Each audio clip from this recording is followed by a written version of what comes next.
Hi friends, welcome to my cooking channel. ಬನ್ನಿ friends, ಇವತ್ತು ನನ್ನ ಸ್ಟೈಲ್ನಲ್ಲಿ ಹೇಗೆ ನುಗ್ಗೆಕಾಯಿ ಸಾಂಬಾರು ಮಾಡೋದು ಅಂತ ತೋರಿಸ್ಕೊಡ್ತೀನಿ.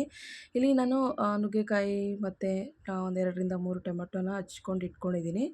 ಹಾಗೆ ಒಂದು ಈರುಳ್ಳಿನ ಕಟ್ ಮಾಡಿ ಇಟ್ಕೊಂಡಿದ್ದೀನಿ. ಹಾಗೆ ತೊಗರಿಬೇಳೆ, ಅರಿಶಿನ, 2 3 ಸ್ಪೂನಷ್ಟು ಸಾಂಬಾರು ಪೌಡರ್, ತೆಂಗಿನಕಾಯಿ ತುರಿ, ಹಾಗೆ ಕಡಲೆ. ಹಾಗೆ ಇಲ್ಲಿ ನಾನು ಬೆಳ್ಳುಳ್ಳಿನ ಸ್ಮ್ಯಾಶ್ ಮಾಡಿ ಇಟ್ಕೊತಾ ಇದ್ದೀನಿ ಒಗ್ಗರಣೆಗೆ. ಸಾಸಿವೆ, ಜೀರಿಗೆ, ಕರಿಬೇವಿನ ಸೊಪ್ಪು ಎಲ್ಲ ಇಟ್ಕೊಂಡಿದ್ದೀನಿ.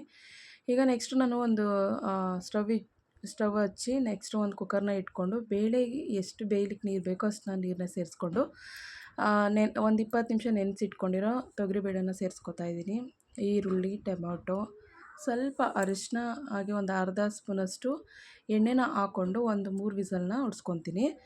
ನೆಕ್ಸ್ಟು ನಾನಿಲ್ಲಿ ಒಂದು ಮಿಕ್ಸಿ ಜಾರಿಗೆ ತೆಂಗಿನಕಾಯಿ ತುರಿ, ಹಾಗೆ ಹುರ್ಗಡ್ಲೆ, ಸಾಂಬಾರು ಪೌಡ್ರನ್ನ ರುಬ್ಕೊಂಬಂದು ಇಟ್ಕೊಂಡಿದ್ದೀನಿ. ಹಾಗೆ ಇಲ್ಲಿ ಬೇಳೆನ ಬೇಯಿಸ್ಕೊಂಡು ಇಟ್ಕೊಂಡಿರೋದು ಕೂಡ ಸ್ವಲ್ಪ ಸ್ಮ್ಯಾಶ್ ಮಾಡ್ಕೊಂಡು ಇಟ್ಕೊಂಡಿದ್ದೀನಿ. ಹಾಗೆ ಬನ್ನಿ ಫ್ರೆಂಡ್ಸ್, ಇವಾಗ ಒಗ್ಗರಣೆ ಮಾಡ್ಕೊಳ್ಳೋಣ. ಇಲ್ಲಿ ನಾನು ಒಂದು ಕುಕ್ಕರಿಗೆ 2 3 ಸ್ಪೂನಷ್ಟು ಎಣ್ಣೆನ ಸೇರಿಸ್ಕೊಂಡು ಸಾಸಿವೆ, ಜೀರಿಗೆ, ಬೆಳ್ಳುಳ್ಳಿ, ಕರಿಬೇವಿನ ಸೊಪ್ಪು, ಹಾಗೆ ಸ್ವಲ್ಪ ಹಿಂಗನ್ನ ಸೇರಿಸ್ಕೊಂಡು ನುಗ್ಗೆಕಾಯಿನ ಸೇರಿಸ್ಕೊಂಡು ಒಂದು 2 ನಿಮಿಷ ಫ್ರೈ ಮಾಡ್ಕೊತೀನಿ.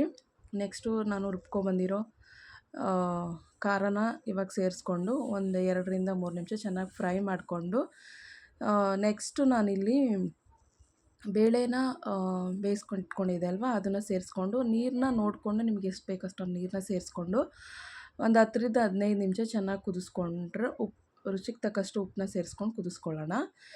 ಈ ಸಾಂಬಾರಂತೂ ಮುದ್ದೆ, ರೈಸಿಗೆ, ಹಾಗೆ ಚಪಾತಿಗೂ ಕೂಡ ಚೆನ್ನಾಗಿರುತ್ತೆ. ಒಂದ್ಸಲ ಟ್ರೈ ಮಾಡಿ. ಹಾಗೆ ಯಾರೆಲ್ಲ ಸಬ್ಸ್ಕ್ರೈಬ್ ಮಾಡ್ಕೊಳ್ದೇ ವಿಡಿಯೋ ನೋಡ್ತಾ ಇದ್ದೀರಾ, ಪ್ಲೀಸ್ ಸಬ್ಸ್ಕ್ರೈಬ್ ಮಾಡಿಕೊಂಡು ಸಪೋರ್ಟ್ ಮಾಡಿ. ಹಾಗೆ ಈ ಸಾಂಬಾರಂತೂ ಸಖತ್ತಾಗಿರುತ್ತೆ. ಬೆಣ್ಣೆ, ತುಪ್ಪ, ಸೈಡಿಗೆ ಮುದ್ದೆ ಅಂತೂ ಇಟ್ಕೊಂಡ್ರೆ ತಿಂತಾಯಿದ್ರೆ ಸಖತ್ತಾಗಿರುತ್ತೆ. ನೀವು ಒಂದ್ಸಲ ಟ್ರೈ ಮಾಡಿ. Bye friends.